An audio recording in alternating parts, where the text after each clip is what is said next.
حالا میبره کورنر، میتونست حتی اقدام کنه اما به حمایتش میکنه. پیتر گریگوریان کچن شات تهران.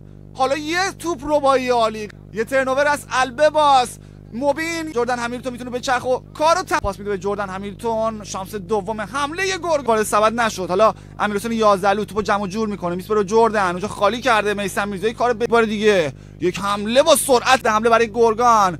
ببینیم یازدلو پاس میده برای جردن، اقدام کنه، کارش سخت است. ساید استپ اقدام همیلتون، یورو استپ، نفوذش پتی.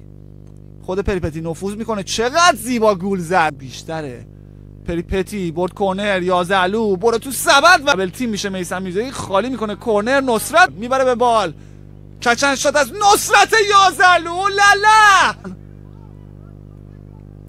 اینجا ببینیم خطا رو گرفت واقعا و وقتی توپش وارد سبد نشد. پیتر گریگوریان کار سختی رو نداره.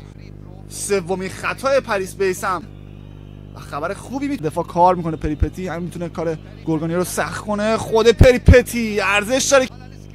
جردن همیلتون اقدامش انجام میشه. گریگوریان حالا بال راست برای موبین شیخی کرده.